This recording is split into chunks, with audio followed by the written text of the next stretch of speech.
కనీసమైన 12 నుంచి 15 సంవత్సరాల పాము ఇది. మ్యాక్సిమం పాము 25 సంవత్సరాలు బతుకుతుంది. అయితే మన తెలంగాణలో 15 నుంచి 18 రకాల పాములు మనకు తెలియదు. పాముల మీద చాలా అపోహలు ఉన్నాయి.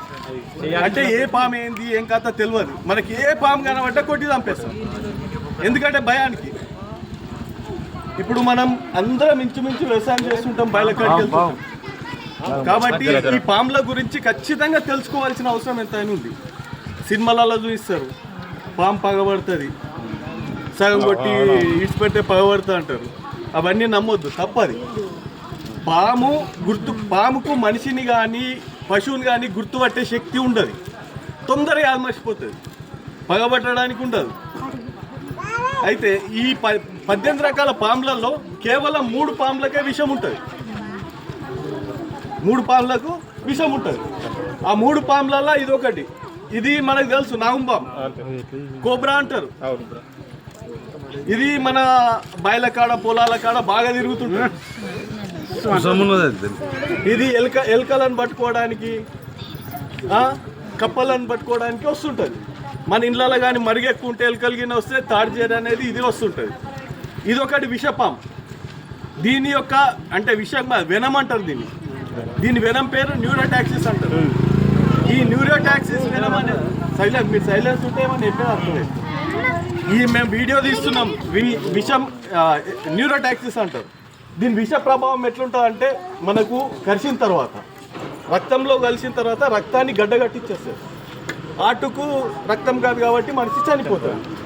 ఇంకో పాము ఏంది, చెడుగు. చెడుగు అంటే మనకు తెలిసి ఉంటుంది. ఈ చెడుగులలో కూడా 4 రకాలు ఉంటాయి. 4 రకాల చెడుగులలో ఒక్కదానికే విషం ఉంటుంది. అది కూడా న్యూరోటాక్సిస్ వెనం అంటారు. 3 రకాలు ఉంటాయి, దాంట్లో విషాలు ఉంటాయి. అంటే ఎట్లా గుర్తుపట్టడం ఎట్లా? చెడుగు విషమున్న చెడు ఎట్లా ఉంటుంది అంటే మన ఎంటికల కలర్ నల్లగా ఉంటుంది, తెల్ల గీతలు ఉంటాయి. నల్ల చెడుగు అంటారు. అంటే వేరే చెడుగులు ఉండేప్పటికీ దీన్ని నల్ల చెడుగు అంటాం కదా. ఈ నల్ల చెడుగుకే విషం ఉంటుంది. ఇంకోటి ఏంటి, గోధుమ కలర్ ఉండి నల్ల గీతలు ఉంటుంది, దానికి విషం ఉండదు. గోధుమ కలర్ ఉండి తెల్ల గీతలు ఉంటుంది, దానికి విషం ఉండదు. ఇంకోటి గోధుమ కలర్ తెల్ల గీత అంటారు, తలపైన వీలాగా ఒక గుర్తుంటుంది. అది ఇళ్ళకి బాగా వస్తుంది బల్లులను పట్టుకోవడానికి, దానికి విషం ఉండదు. ఈ చెడిగైంది ఇళ్ళకి వస్తుంది, బట్టలలోకి వస్తుంది ఎక్కువ, దానికి ఒక దానికి విషం ఉంటుంది. ఇంకోటి వచ్చేసి 2 విషయాలు అయిపోయాయి. ఇంకొకటి పెంజరా, దాన్ని రసల్ వైపర్ అంటారు. పెంజరా చాలా ఊర్లల్లో కన్ఫ్యూజ్ ఏంటంటే పెంజరకు కొండ చిలువ డిఫరెంట్ గుర్తుపట్టకు కొంచెం డిఫరెంట్ కన్ఫ్యూజ్ అవుతారు. మచ్చలను చూసి గుర్తుపట్టచ్చు.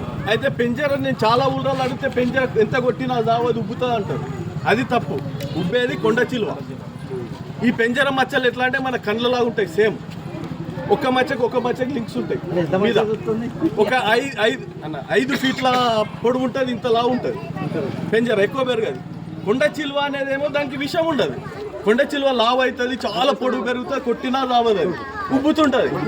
అదేంటంటే అడవిలో మేక పిల్లలు కానీ ఇంకా కుందేలను కానీ పట్టుకొని మింగేస్తుంది, అది కొండ చిలువ అంటారు. ఈ 3 పాములకే విషాలు ఉంటాయి, ఇంకా వేరే పాములకి వీటికి ఉండవు విషాలు. చాలా మందికి చెట్టిరిక పాముకు ఉంటుంది అంటారు. చెట్టిరిక పాముకి ఎప్పుడు ఉండదు, నన్ను ఘర్షించి చాలాసార్లు. చెట్టిరిక పాముకు ఏ పాముకు ఉండదు, విషం ఉంటుంది కానీ మనిషికి ఎఫెక్ట్ అయ్యేటంత ఏమి ఇంత కూడా ఎఫెక్ట్ అయ్యే విషయం మీద ఉంటుంది. తాడ్జేరి ఉంటుంది, తాడ్జేరి చాలా మంది చంపేస్తారు. తాడ్జేరి అనేసరికి చాలా పొడుగు ఉంటుంది, పెద్దగా ఉంటుంది, బాగా స్పీడ్ ఉంటుంది. అది వ్యవసాయదారులకు చాలా సేవ్ చేస్తుంది. ఎలుకలను బాగా అటాక్ చేస్తుంది, అది ఊరికి ఎలుక పొక్కలలో తిరుగుతుంటుంది. కాబట్టి ఇంకోటి ఏంటంటే ఊర్లల్లో పాము గరుస్తే చెట్ల అనేది ఒకటి కార్యక్రమం చేస్తారు. విషయం ఈ 3 పాములలో ఏ పాము గరిచినా చెట్ల మందులు కానీ మంత్రాలు కానీ పనిచేయి. సీదా హాస్పిటల్కి వెళ్ళి ఇంజక్షన్ వేయించుకోవడమే బెటర్. ఈ మంత్రాలు ఎందుకు వేస్తారంటే, అవును మీరు ఉదాహరణ చూసి ఉండొచ్చు, అరే మా ఊళ్ళో ఒక దగ్గర కరిచింది, మంత్రాల దగ్గరికి వేపిస్తే తగ్గిపోయింది. అది ఏ సందర్భం అవుతుంది తెలుసా? విషయం లేని పాము గరిచినప్పుడు అవుతుంది. అది ఎట్లా అవుతుంది? మనిషికి పాము అనేసరికి చాలా ముందే భయం. పాము అంటే చాలా దూరం వెళ్తాం. పాము గరిచింది అనేసరికి నాకు పాము గరిచిందని వేరే వాళ్ళకి చెప్పారు అనుకో, ఎట్లుందంటే గోధుమ కాలం నాగుంబామే కావచ్చు, ఇట్లా ఉంది. ఆ భయానికి అయిబద్ది ఉంటారు. ఐబాద్ తిన్న తర్వాత ఏం చేస్తారు, యాపాకు తీసుకొచ్చిస్తారు, తిను ఇది తీయగొస్తే నీకు పాము విషయం ఉన్నట్టు. ఐబాత్లో మనిషికి ఎంత హిప్నటైజ్ అవుతాడు. హిప్నటిజం అంటే తెలుసు చాలా మంది స్టూడెంట్స్కి. హిప్నటైజ్ అవుతాడు మనిషి. హిప్నటైజ్ అయ్యి ఈ జనాలు చెప్పుడు మాటలకు హిప్నటైజ్ అయిపోయి యాపాకు తీయగానే అనిపిస్తుంది ఐబాత్లో మనిషికి.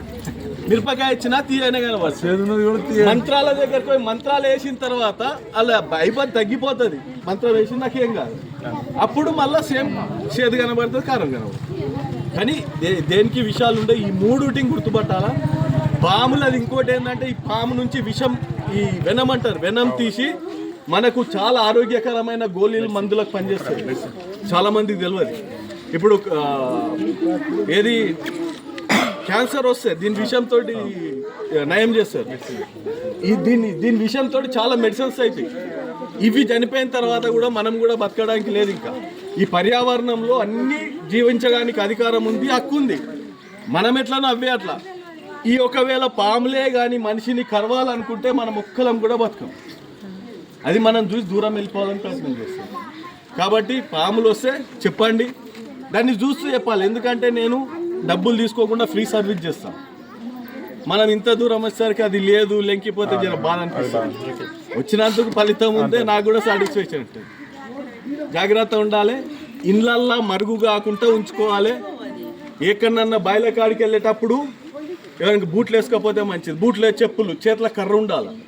శబ్దం చేసుకుంటూ పోవాలి. శబ్దానికి పాము ఉంటే వెళ్ళిపోతుంది. మనం ఫస్ట్ రక్షణ, మన సేఫ్టీ మనం ఆలోచించిన తర్వాత దమన పాము కాటు జరిగింది మనకు తెలుసు.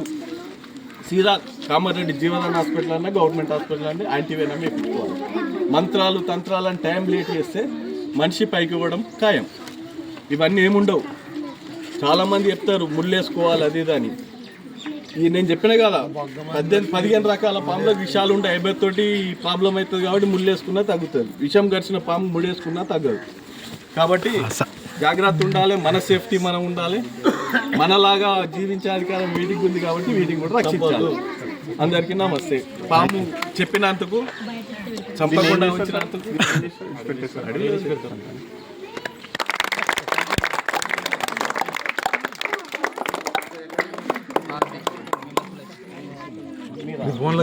ఇదేనే